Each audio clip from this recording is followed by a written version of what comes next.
Muy bien, queridos amigos en Cristo. Muy buenas noches, Edinson. Edinson, ¿de dónde es usted? Buenas noches. Buenas noches, ¿cómo le va? ¿De dónde es usted? Yo soy de Perú, Pucallpa. No he podido entrar a la clase anterior. Ahora lo estoy haciendo por un tema de conectividad. Pero sé que ahora está yendo muy bien. Ya puedo entrar. Muy bien, excelente. Qué gusto tenerlo aquí con nosotros, Edinson. Muy bien. Veo que unos compañeros más están ingresando. Tenemos al señor Grivaldo, el señor Javier Rivas. Muy bien, qué gusto tenerlos aquí para la elección 2, la nación elegida, la lección 2. Y esta noche vamos a reflexionarnos sobre la Pascua y el Éxodo y vamos a ver, pues vamos a estar ahí por capítulos 9, 10, 11, 12, mientras vamos viendo el plan de Dios para su pueblo en el Antiguo Testamento. El plan para esta noche, pues vamos a iniciar en un momentito con una oración. Luego vamos a revisar un poco sobre el nombre de Dios y después entrar en materia hablando sobre las plagas y la salida de los israelitas. Entonces, con esta pequeña introducción, vamos a utilizar esta oración para comenzar oficialmente nuestro curso. Oremos. Amado Dios, haber escuchado sobre la primera Pascua me ayuda a entender mejor que he sido salvado por medio de la sangre de Jesús. El Cordero de la Pascua tenía que ser limpio y sin mancha, y tú ofreciste a Jesús y su obediencia perfecta como mi sustituto. Ayúdame a creer en Jesús como mi Salvador y apreciar el perdón que Él ganó para mí por medio de su muerte. Oramos en el nombre de Jesús. Amén. Gracias de nuevo por estar aquí. Vamos a revisar rápidamente las normas para las clases en vivo. Simplemente pedimos que lleguen preparados y que sean puntuales y que siempre estemos mostrando respeto a los profesores y a los compañeros de clase y en el grupo de WhatsApp. Y gracias a todos ustedes por haberlo hecho hasta ahora. Ustedes nos ayudan a tener buenas clases en vivo. Agradecemos a ustedes. Entonces, vamos a volver a estas 4 letras de hebreo que tenemos aquí con esta diapositiva color morada. Y esta palabra es una palabra en hebreo que tiene 4 letras que significan yo soy el que soy, el nombre de Dios. Y esta es la propia revelación de Dios y de Él mismo. Las palabras parecen tan sencillas, ¿cierto? Pues yo soy quien yo soy. Sin embargo, hay un mundo de verdad en ellas acerca de Dios. Y hablamos, creo, no me acuerdo, perdón, creo que en el lunes hablamos en turno mañana sobre algunas de estas características. Entonces, aprovechemos el tiempo ahora para hablar un poquito sobre las características de Dios. Él es un ser personal. Pensando en este nombre, yo soy el que soy. Entonces, Dios no simplemente es una fuerza indefinida ahí en el cielo, no es un poder mágico, no es simplemente un poder divino, no es parte de la naturaleza, Él es un ser. Él piensa, siente, habla, decide, actúa igual que otras personas, pero pues sabemos que Él es más que simplemente una persona. También estas palabras, yo soy el que soy, respiren un espíritu de independencia absoluta. que Dios se mueve con una libertad sin límites. No hay nada imposible para Él. Él puede hacer lo que quiera. Él es totalmente independiente. También estas palabras, yo soy el que soy, nos hablan de cómo Dios es eterno y constante e inmutable. Las otras partes de las escrituras afirman estas características. En Apocalipsis, Dios dice, yo soy el alfa y la omega, el principio y el fin. El autor a los Hebreos afirma que Jesús es el mismo ayer, hoy y por los siglos. Por medio del profeta Malaquías, Dios declara, yo, Jehová, no cambio. Entonces, aquí podemos ver algunas de las características de Dios. Y es igual con los otros nombres de Dios, Padre Celestial. Dios es nuestro Padre, Él nos creó, Él nos cuida. Creador, Redentor. A veces hablamos del Espíritu Santo como Consolador. Hay muchos nombres para Jesús, el Buen Pastor, Maestro. A veces hablamos de Él como el gran médico de cuerpo y alma. Y todos estos nombres, y la mayoría vienen de la Biblia, todos estos nombres nos hablan de las características hermosas de nuestro Dios. También quisiera hablar un poco sobre algo que a veces puede dar un poco de confusión. Por ejemplo, debemos llamarle a Dios Jehová o debemos llamarle Yahvé o debemos llamarle Adonai. En hebreo, las letras que los autores usaron, pues usaron la primera letra de este nombre, yo soy el que soy, para crear la palabra Yahvé. Y los israelitas tenían miedo de pronunciar el nombre santo de Dios. Podemos admirar su respeto, pero a la vez Dios nos ama y ya que Jesús es nuestro hermano, Dios es nuestro Padre, podemos usar su nombre. Entonces no necesitamos temer usar el nombre de Dios. Necesitamos tener un poco de cuidado porque hoy en día cuando somos muy frustrados o llenos de ira, puede ser fácil mal usar los nombres de Dios para maldecir, ¿cierto? Por alguna razón, y yo no sé por qué, pero por alguna razón, el viejo Adán dentro de nosotros, nuestra naturaleza pecaminosa, quiere usar los nombres de Dios para maldecir, para expresar ira, para expresar frustración. Queremos evitar eso, pues hay un mandamiento en contra de usando en vano el nombre de Dios. Pero no es malo decir Yahweh,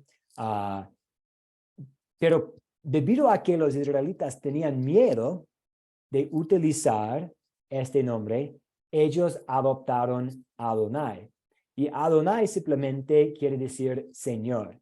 Entonces, para tener cuidado con el nombre santo de Dios, ellos usaron Adonai, que quiere decir el Señor. Y cuando los escribas traducieron el hebreo al latín y al griego, usaron Jehová. Entonces, todos estos nombres son buenos y uno no es más importante, uno no es malo utilizar uno, Señor, Yahvé, Jehová, Adonai. Tenemos libertad en nuestra relación con Dios para usar las diversas nombres que tenemos para Él. Entonces, preguntas, dudas en cuanto a los nombres de Dios antes de entrar en materia y hablar un poco sobre las plagas. ¿Algún comentario? Seguro todos han visto, tal vez, Iglesia Cristiana, Jesús es mi pastor, o Iglesia Católica, Divino Salvador, o Templo, templo cristiano, Adonai o Jehová es mi Dios. No hay nada mal con estos nombres. Y no somos, pues en resumen, mi punto, finalmente llegando al punto, no somos obligados a usar un nombre en específico. Y veo que algunos compañeros más están aquí, que gusto tenerlos acá en la clase. Buenas noches, Dios les bendiga. Igualmente, muchas bendiciones. Entonces, vamos a tomar un momentito. Y si tienen sus Biblias ahí, si tienen sus Biblias o tienen la Biblia en su celular, vamos a ver las primeras 9 plagas que tenemos en Éxodo capítulo 9. Éxodo capítulo 9. Y vamos a ver las primeras. Y pues hay algunas plagas también, hay plagas en otros capítulos, pero vamos a estar pensando en los capítulos de 9 hasta 10, capítulo 22. Y pues según ustedes, ¿cuál de las primeras 9 plagas sería la más dura?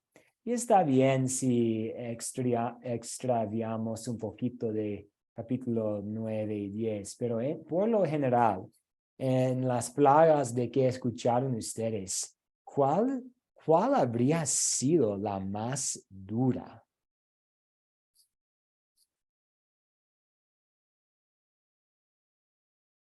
Nelson Alexander, adelante. Yo considero que la muerte de los primogénitos es una plaga muy fuerte, muy impactante, pero sí cada una plaga es un juicio del poder de Dios sobre las deidades de los dioses egipcios.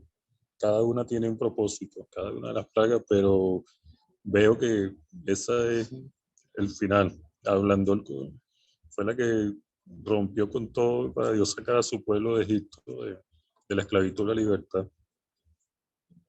Para Muchas mí es eso. gracias, Nelson. Gracias. Sí, la muerte de los primogénitos sí debería haber sido la plaga más plagosa, la plaga más dura. Imagínense, tanta muerte, todos de luto. Y como usted mencionó, Nelson, sí, las otras plagas tenían también su propósito. Edinson, adelante. Sí, ¿me escuchas? ¿Me Sí, lo escuchas? escuchamos, adelante. Ya, bien. Yo tengo un conflicto ahorita porque en lo tradicional se dice, o de repente hemos contado mal, las 7 plagas de Egipto, pero ahora estamos hablando de aproximadamente 10, ¿no? Es un poco que me confunde. Uno. Dos es de que yo veo una de las plagas para mí fue cuando los ríos se convirtieron en sangre, porque imagínate, la gente siempre digamos, en todo su proceso de vida necesita del agua. Entonces, ¿cómo se habrá sufrido en ese tiempo cuando no encontrábamos agua? Porque el agua no era agua, era sangre. Entonces, ese sería para mí una de las plagas bien terribles que ha pasado la gente. Muchas gracias, Edinson. Sí, podemos tratar de organizar en nuestras mentes la lista de las plagas. 10, 7, pero sí, una compañera esta mañana también mencionó el agua convirtiéndose en sangre, porque necesitamos agua para casi todo, para comer, para tomar, para limpiarnos, para bañarnos, o si hay una lesión, si hay una herida, necesitamos agua para limpiar, necesitamos agua para casi todo. Muy bien, muchas gracias. ¿Alguien más desea aportar pensando en las plagas?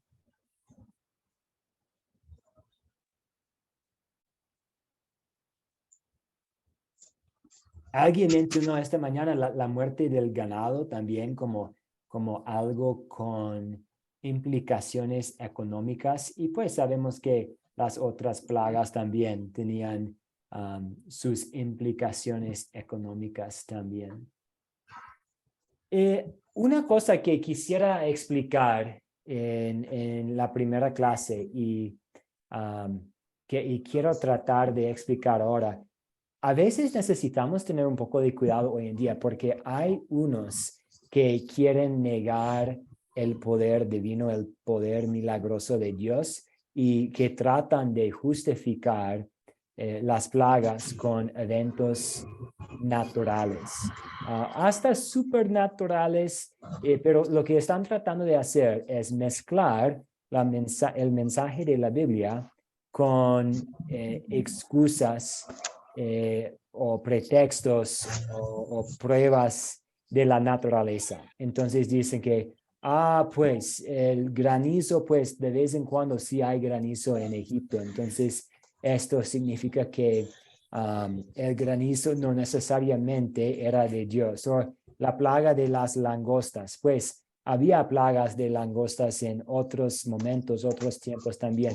Pero nosotros, ya que vamos a abrazar toda la palabra de Dios y ya que la palabra de Dios es la fuente, la norma para todo, cuando sabemos que Dios mandó una plaga, sabemos que Dios mandó tal plaga, usando su poder divino para el bienestar de los israelitas y por lo tanto para el bienestar nuestro, para cumplir con sus promesas, para cuidar al pueblo de Dios, para que el Salvador pudiera llegar.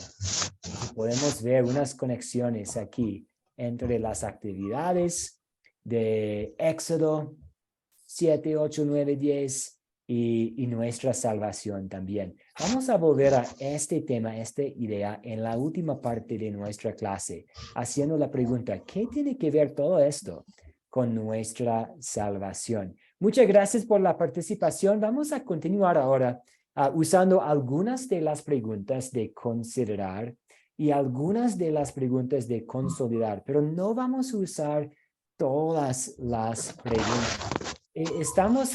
Hemos escuchado, ahora también voy a pedir su ayuda esta noche y su retroalimentación, hasta su retroalimentación crítica, porque hemos escuchado de muchos en la Academia de Cristo que les gustan las preguntas de considerar y consolidar y que les gusta el método de las 4C.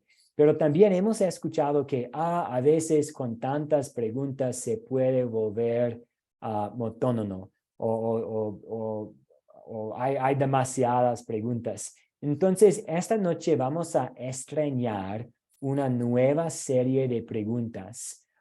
Y si extrañan todas las preguntas, hágamelo saber. O si usted piensa, es mejor, menos preguntas, hágamelo saber, porque simplemente estamos como profesores experimentando con algunas ideas.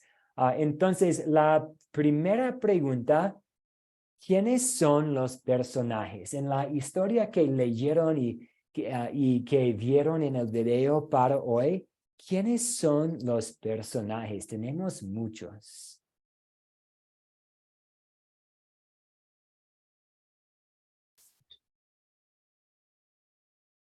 ¿Quiénes son los personajes? Sí, Selene Ruiz, adelante.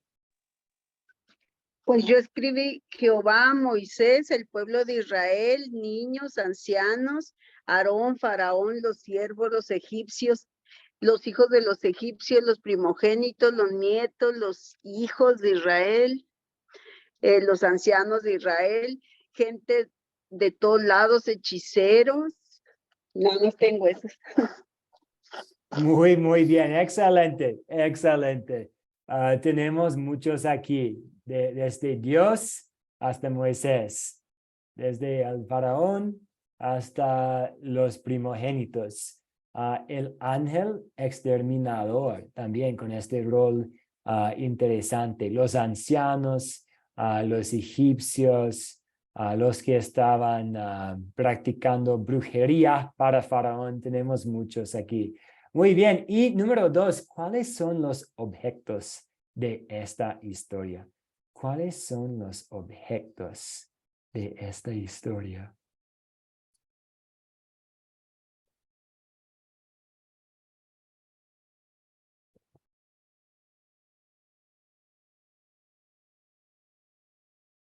Seleni, sí, adelante. También escribí bastantes, a lo mejor sí se me pasaron uno que otro, pero puse faz de la tierra, árboles, ganado, campo, caballos, asnos, camellos, vacas, ovejas, ceniza del horno, polvo de la tierra, bestias, granizo, truenos, el fuego sobre la tierra, el lino, cebada, trigo, centeno, lluvia, langosta, casas, árboles, frutos, hierbas verdes, viento occidental, mar rojo, tinieblas, luz en las habitaciones, ovejas, vacas, alhajas de plata y oro, trono de faraón, cordero, ay, no le entiendo ni a mi letra. Bueno, pan sin levaduras, fuego, carne asada, hierbas amargas, cabeza, pies, entrañas de los animales, calzado, bordón, sangre, casas, levadura, nada más. Muchísimas gracias, Selene. Y una cosa, un objeto que usted mencionó, y yo no pensé en este objeto, es la luz en las casas. Muy bien hecho identificando este objeto. Podemos pensar en la luz en las casas y también comenzar a hacer aplicaciones para nosotros hoy en día. Hablamos esta mañana en la clase acerca de las tinieblas y que hoy en día puede ser que no hay tinieblas físicas a nuestro alrededor. Somos bendecidos con las horas del día y las horas de la noche, pero sí hay tinieblas y obscuridad espiritual a nuestro alrededor. Y nosotros tenemos una oportunidad para que nuestras casas sean luces del evangelio y que nuestras vidas tienen la oportunidad de ser una luz en las tinieblas. Entonces, muchas gracias por mencionar este objeto y todos los demás. Y la tercera pregunta, ¿dónde ocurrió esta historia? Voy a tratar de indicarles Egipto. Ok, estoy intentando indicarles Egipto aquí en la mapa, en África. Es interesante para mí que Egipto tenía un rol importante en otra ocasión también en el plan de salvación de Dios. Entonces, los hermanos de José vinieron a Egipto para encontrar comida y pues eventualmente permanecieron y llegaron a ser esclavos. Pero ¿en qué otra ocasión en la Biblia escuchamos de Egipto y el rol de esta ciudad en el plan de salvación de Dios? Estoy pensando en el Nuevo Testamento. ¿Alguien puede pensar en Egipto? Poco después de que Jesús nació, ¿qué sucedió? El rey Herodes tenía celos y él intentó matar a todos los niños pequeños allá en la región. Entonces, José y María y el niño Jesús huyeron a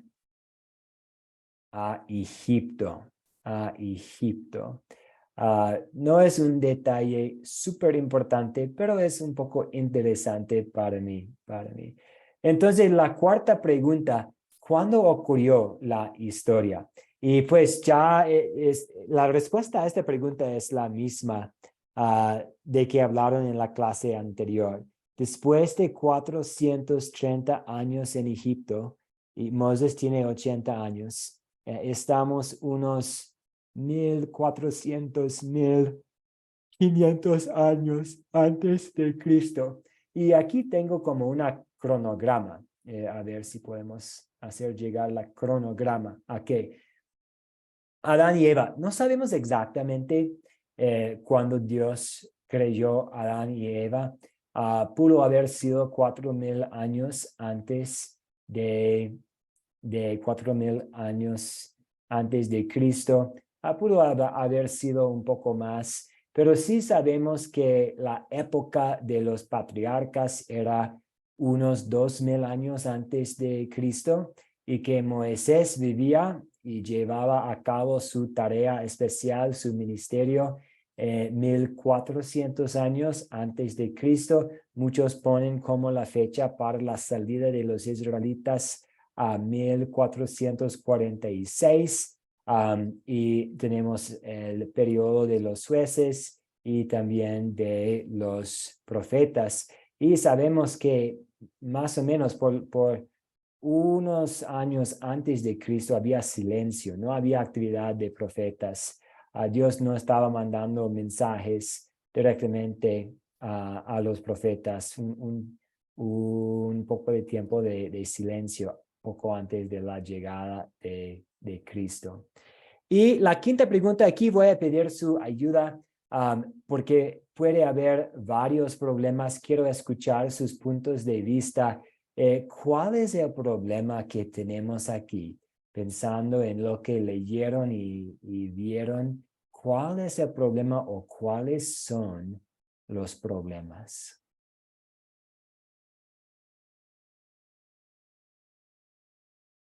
Sí, Selene, adelante. Yo puse uno que Jehová endureció el corazón de Faraón para mostrar su poder, entre muchos, claro, pero ese es uno de los que puse. Muy bien, excelente. ¿Alguien más desea aportar?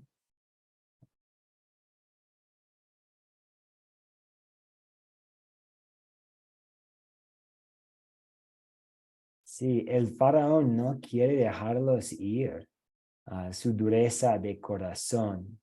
Y los israelitas también se quejan de Dios y de Moisés cuando no son librados inmediatamente y cuando el faraón hace más duros sus trabajos. Y otro problema es que los primogénitos se van a morir si no hay forma de salvarlos. A los primogénitos iban a morir.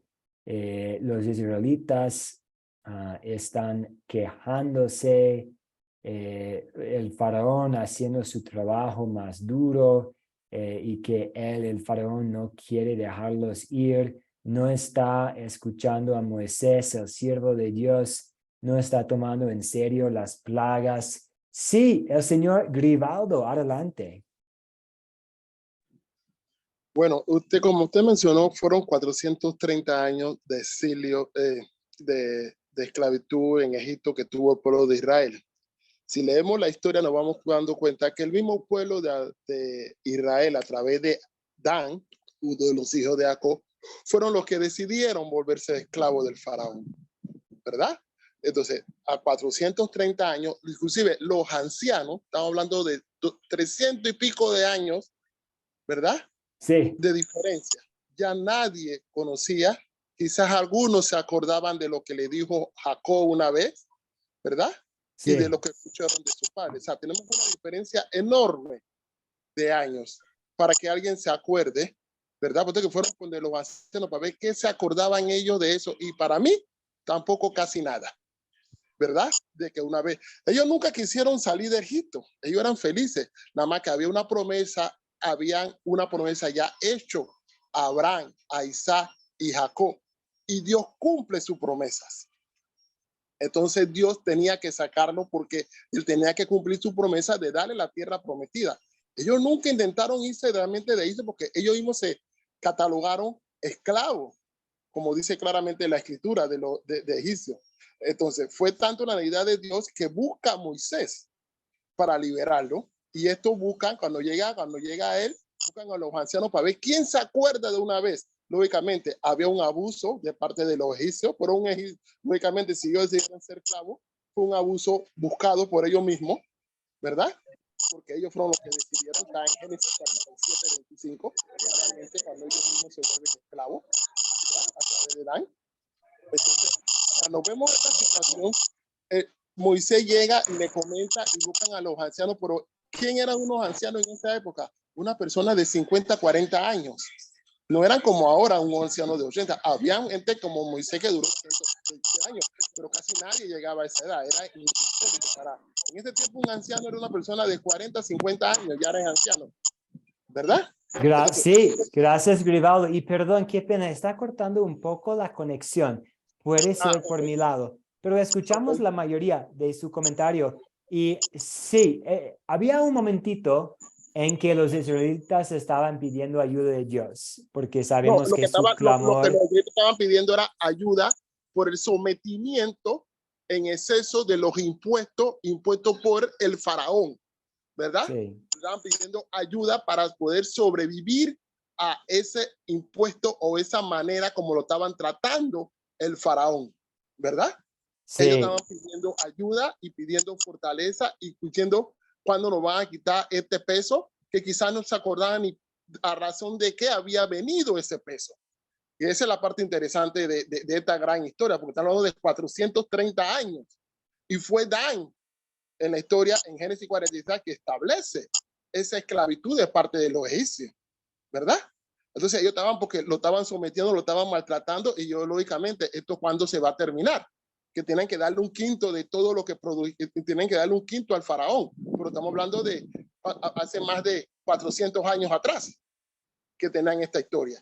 Entonces, Gracias. Sí, gracias, Grivaldo. Y para mí también puede ser muy fácil, para mí, siendo honesto, puede ser fácil leer acerca de los israelitas y su falta de respeto para Dios y su falta de respeto para Moisés y sus quejas y sus ideas ridículas como, vamos a volver a Egipto y criticarlos. ¿Qué estaban haciendo? ¿Por qué pensaron de esta forma? Pero cuando inicio a pensar así, me toca examinar también mi propio corazón. Y esto nos lleva a la próxima pregunta. ¿Qué pecado veo en esta historia? Antes de hablar de qué pecado podemos ver en esta historia, vamos a hablar de si se resuelve, si se soluciona los problemas que hemos identificado. Y sí, para algunos de los problemas. Por ejemplo, Dios tiene paciencia con respecto a las quejas de su pueblo. Y por enviar la 10ª plaga, el duro corazón de Faraón los deja ir. Entonces, por fin tienen salida los israelitas. Y en cuanto a la muerte de los primogénitos, con la sangre del cordero de la Pascua, Dios salva a los primogénitos israelitas. Entonces, qué emocionante, qué miedo que esta noche todos los primogénitos van a morir, a menos que tengamos la sangre de un cordero aquí por los lados y la parte superior de la puerta. Vamos a volver a este tema, la sangre del Cordero de Dios, en un momentito. Entonces, ahora vamos a consolidar la historia aplicándola a nuestras vidas. Y la pregunta para nosotros es, ¿qué pecado veo en esta historia y confieso en mi vida? ¿Qué opinan ustedes? Ya hemos hablado un poco sobre los pecados aquí, pero ¿qué pecado vemos en esta historia y confesamos en nuestras vidas?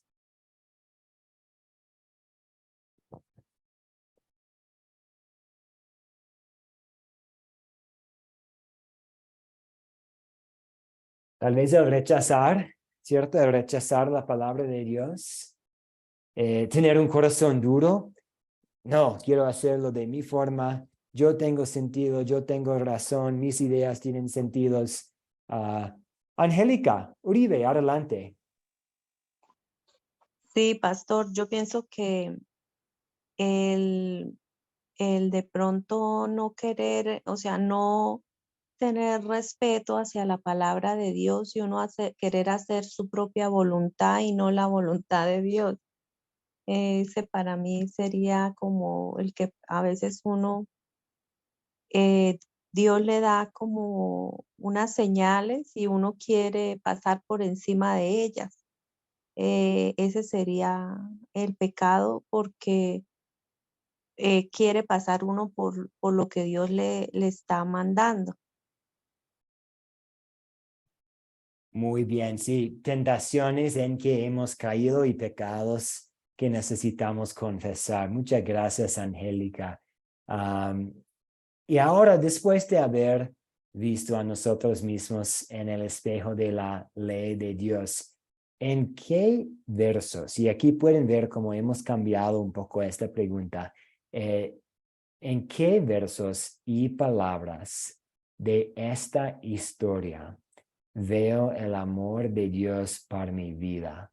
¿En qué versos, en qué palabras, en qué conceptos podemos ver el amor de Dios para con nosotros?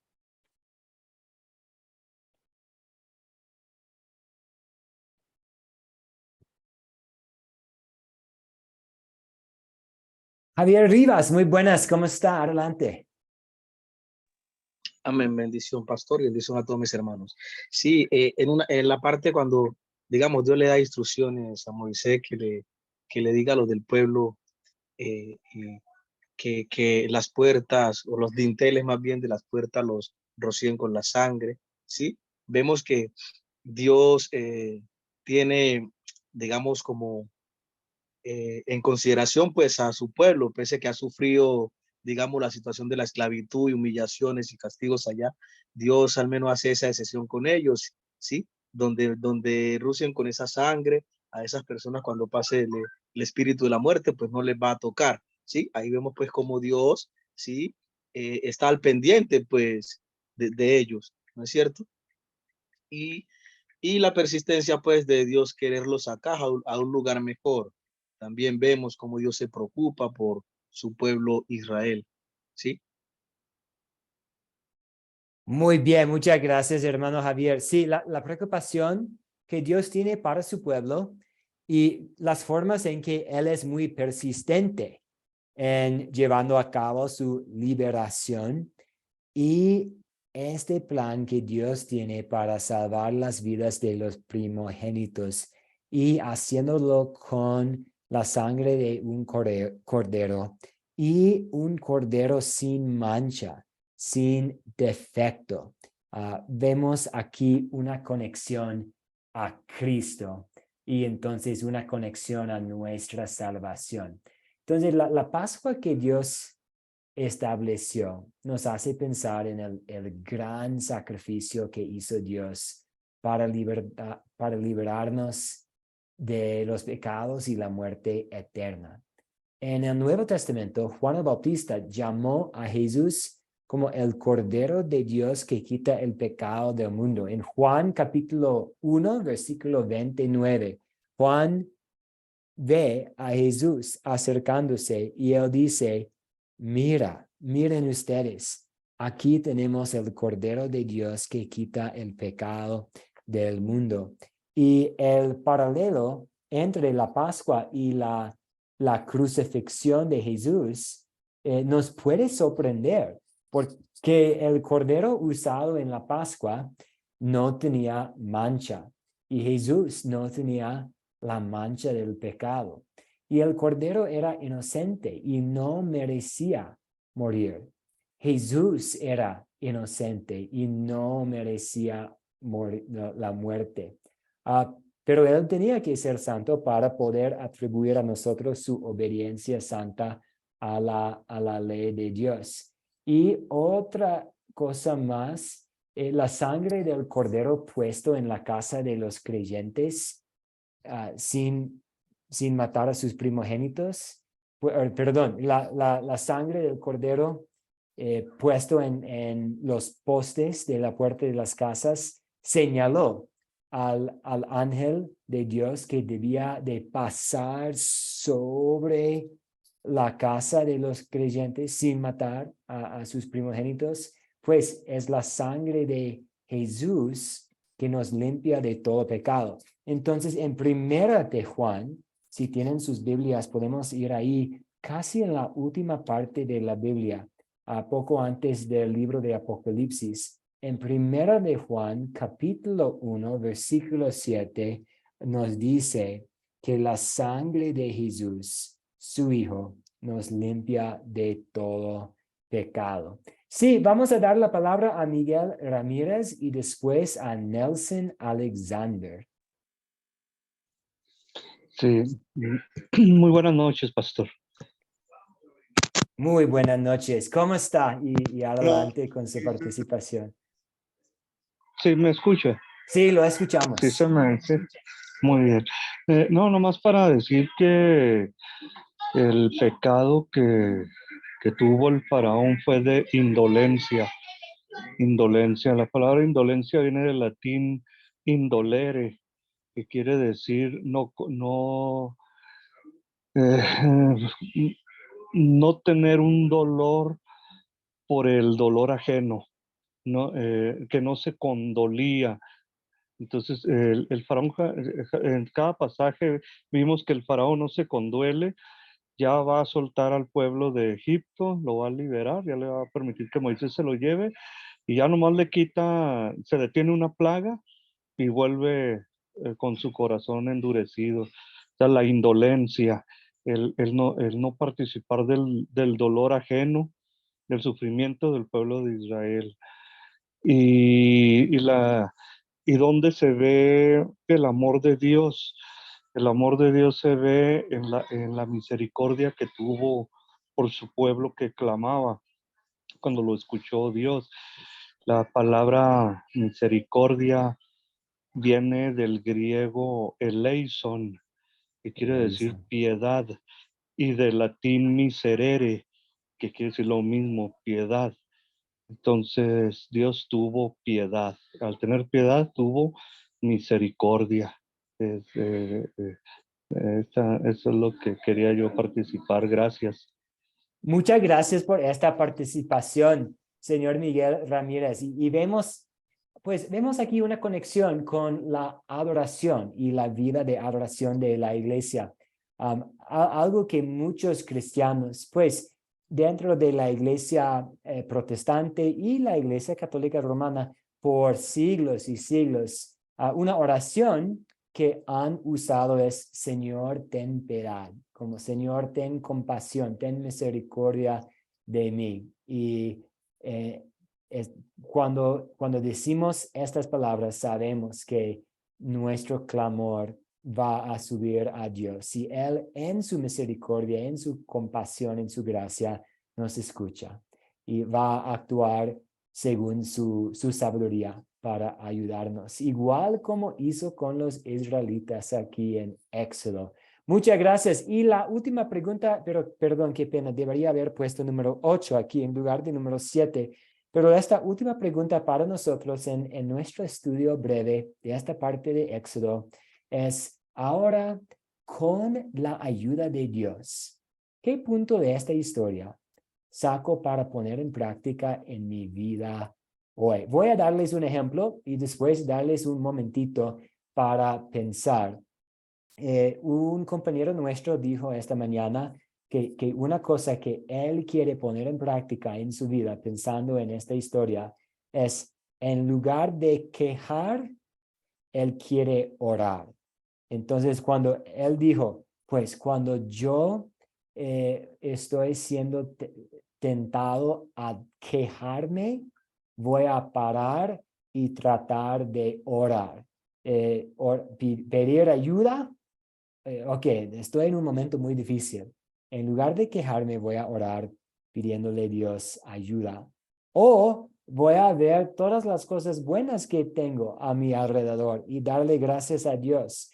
Entonces, en lugar de pensar en lo que me falta, lo que no tengo y quejarme, voy a orar y decirle gracias a Dios por estas cosas que sí tengo a mi favor en mi vida.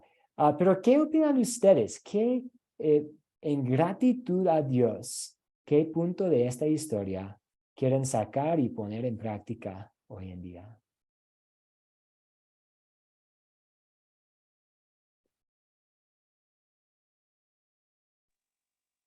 Pues yo pienso que, pastor, qué pena, yo pienso que el temor de Dios también. Yo digo que fue algo muy angustiante el saber que iba a pasar ese espíritu de la muerte. Yo creo que en ese momento las familias tuvieron que sentir mucha angustia, ¿no? Y el temor de Dios se ha perdido. Y eso es lo que pronto nos tiene, pues, en la población tan perdida, digo yo, porque hemos perdido ese temor a Dios. Entonces, para mí es enseñarle a mí, a mis hijos y tener el temor de Dios y a mi familia, a mi esposo, todos tener temor de Dios porque para uno actuar de la mejor manera posible. Angélica, muchas gracias. No perder el amor por Dios y no perder el temor por Dios y enseñar lo mismo a nuestros hijos, ¿cierto? Soy bendecido con 4 hijos y la mayor tiene 8 y la segunda, dos hijas. La mayor tiene 8, la segunda tiene 5 y tenemos 2 varones, uno que tiene 2 años y otro que tiene 8 meses. Y para mí, estoy aprendiendo todos los días. Los de ustedes que ya tienen hijos pueden contarme más. Es increíble cómo los hijos van mirando lo que nosotros hacemos y cómo hablamos y pueden adoptar las cosas que no queremos que adopten de nuestro comportamiento, pero también pueden seguir nuestro ejemplo en cuanto a tiempo en la palabra de Dios, confianza en Dios, orando a Dios. Entonces, si usted tiene hijos, tiene una maravillosa oportunidad para propagar en un buen sentido amor por Dios y temor por Dios. Muchas gracias por esta participación, Angélica. Y yo vi la mano de alguien más. ¿Alguien más quisiera aportar?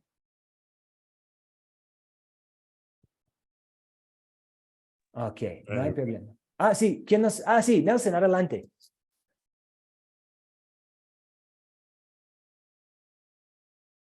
O tal vez no hay problema.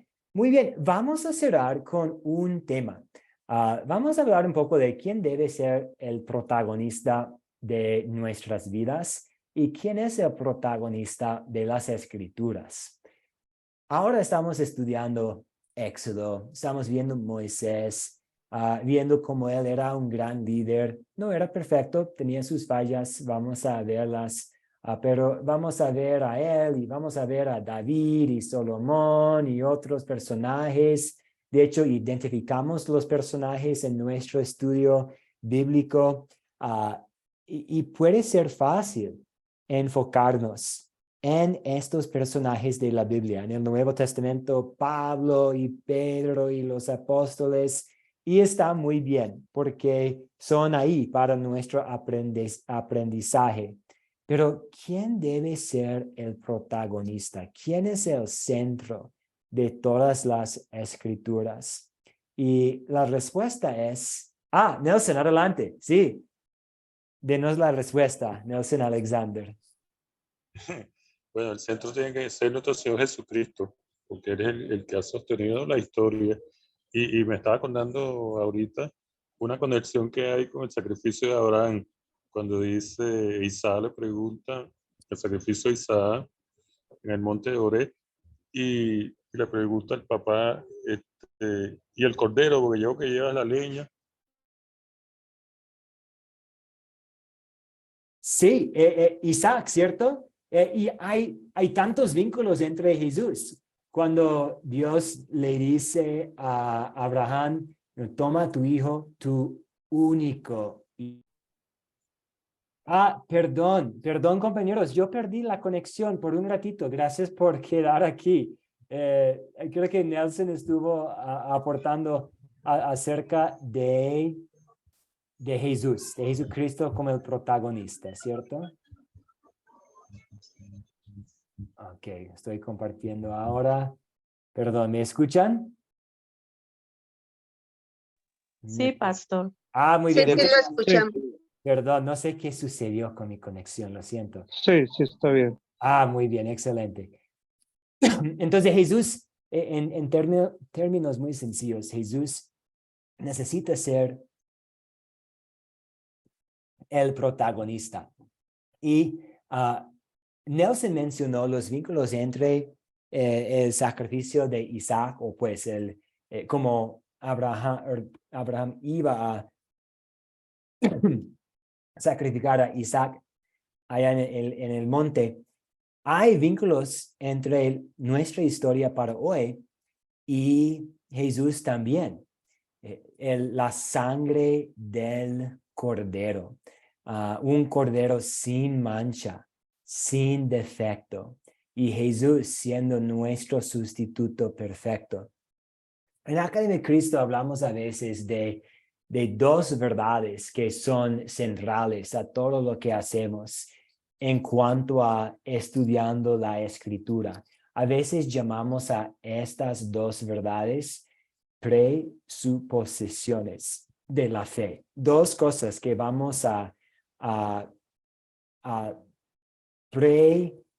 presuponer en cuanto a nuestra fe. Y estas dos son que toda la Escritura se centra en Cristo, y la segunda es que toda la Escritura es verbalmente inspirado por Dios. Perdón de nuevo, lo mismo sucedió esta mañana y lo mismo está sucediendo con los otros profesores en Quito. Estamos por un mal día de conexión, perdón. Pero estamos hablando de esta conexión con la sangre de Jesús y Él siendo nuestro Salvador. Entonces, ¿qué les llama la atención? Vamos a darles la palabra. ¿Qué les llama la atención entre cómo la Biblia habla de Jesús como el sacrificio por pecados, la sangre de Jesús purificándonos y estos eventos que sucedieron en Éxodo? ¿Alguien desea hacer un comentario o algo le llama la atención en cuanto a este vínculo?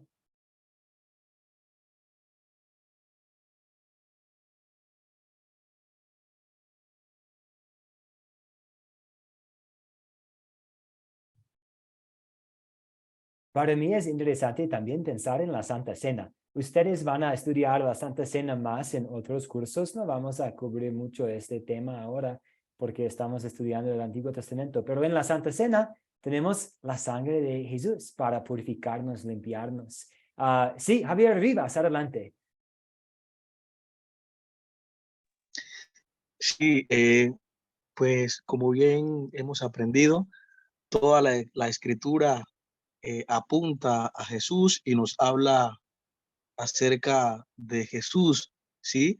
En las historias vemos cómo todas hacen ilusión a Él, a su venida y lo que representaba, pues, y mucho más claro lo que significaba para nuestra salvación, ¿no es cierto? Y para nosotros es mucho más, podemos decir, como más claro ya en relación con el pueblo, ¿no? Porque pues no tenían, digamos, todavía el Salvador. Ya para nosotros sí es como, podemos decir de una manera un poco más fácil porque ya tenemos todo en la Biblia, tenemos toda esa evidencia ahí ya en la palabra de Dios. Y claro que aún así nos cuesta a veces, ¿no? Pero ahí con la ayuda del Espíritu Santo pues, podemos ir entendiendo más e irnos acercando más al Señor, ¿sí?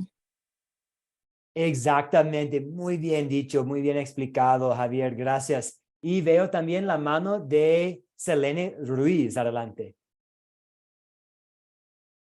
Sí, a mí me llama mucho la atención, pues, que cómo se entrelaza, o sea, desde el principio de la creación, la historia de Jesucristo, o sea, cómo Dios una vez más nos demuestra que Él conoce el pasado, presente, futuro y todo, ¿verdad? El porvenir.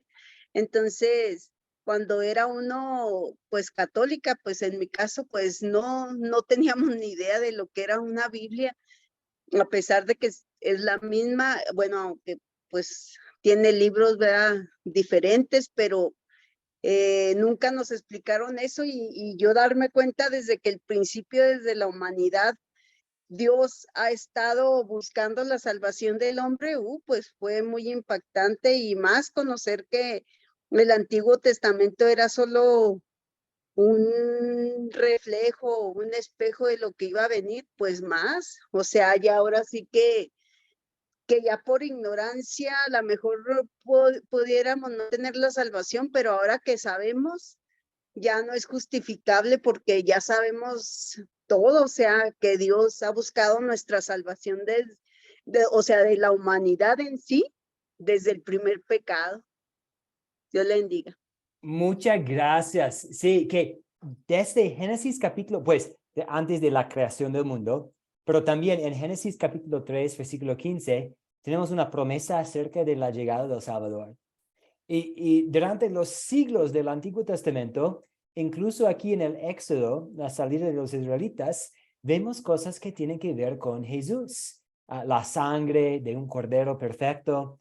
Y luego vemos el cumplimiento de estas cosas en la vida de Jesús.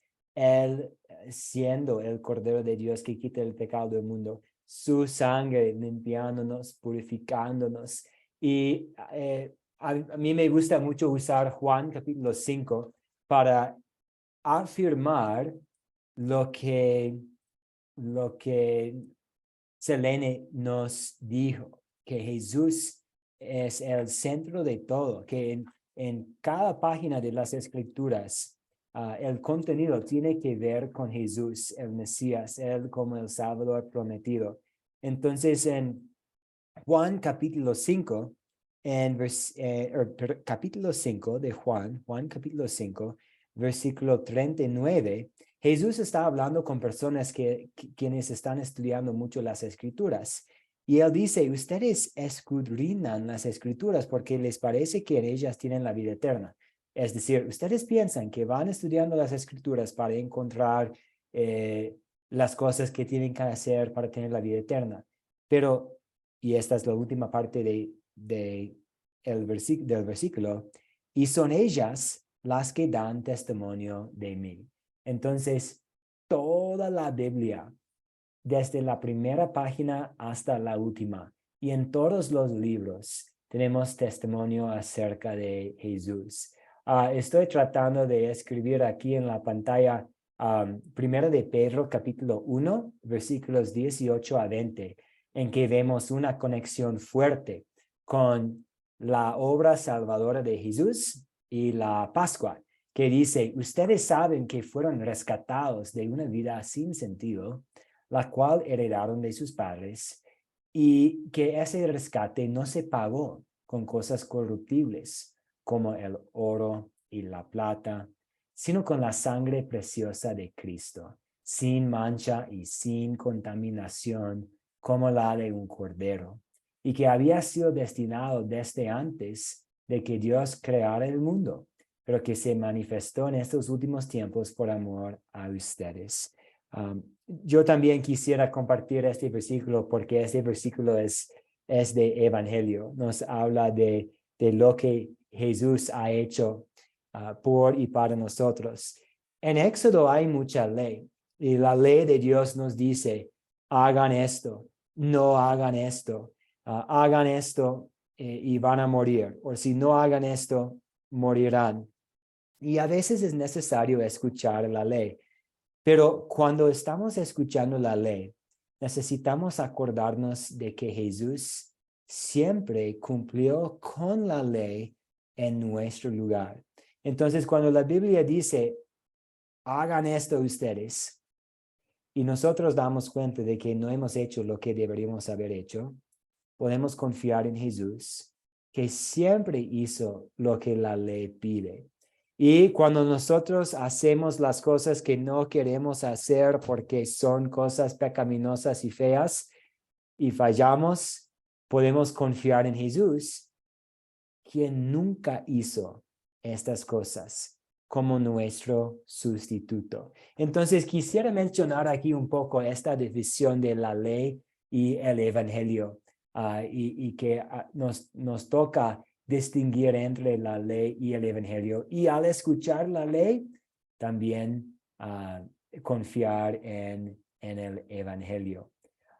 Muy bien, entonces una pregunta que siempre vamos a estar haciendo en nuestro estudio es: ¿qué tiene que ver esta palabra de Dios con Jesús y la salvación que Él me ganó? Muy bien, muchas gracias a todos ustedes por la participación. Voy a dejar la tarea, como siempre, en el chat. Va a haber un video breve para ver para la lección 3. Otra parte de la Biblia que leer. Voy a dejar una pregunta ahí también. Voy a subir la grabación esta noche y la tarea mañana. Agradezco mucho a todos ustedes por tomar el tiempo para estar aquí en una clase en vivo, estudiando en Academia Cristo. Espero que sea de bendición para usted. Y también espero que sea de bendición para las personas a su alrededor. Queremos estar a su lado mientras vamos juntos haciendo discípulos de todas las naciones.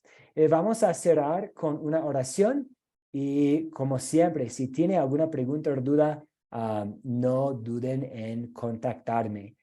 De hecho, tenemos 2 compañeros que tenían preguntas sobre otros cursos y esta noche voy a ponerme en contacto con ustedes.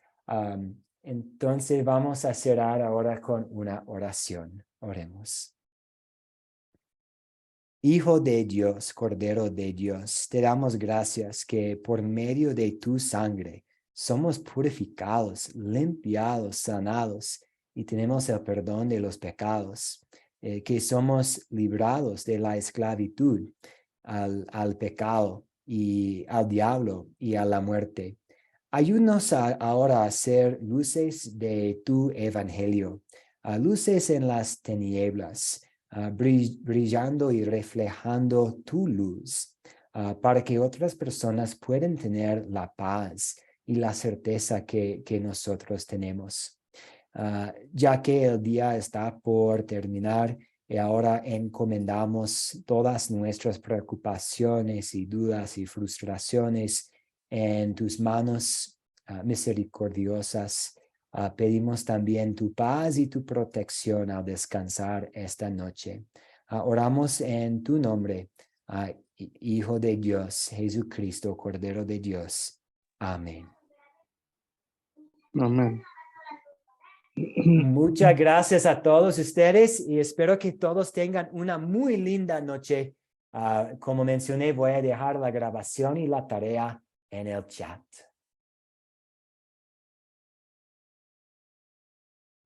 Dios le bendiga. Igualmente, gracias por la participación. Muchas gracias. Gracias. De igual manera, muchas Gracias, gracias. Dios le bendiga. Que todos descansen muy bien. Buenas noches, muchas gracias. Buenas noches. Buenas Buenas noches. Qué gusto tenerle acá.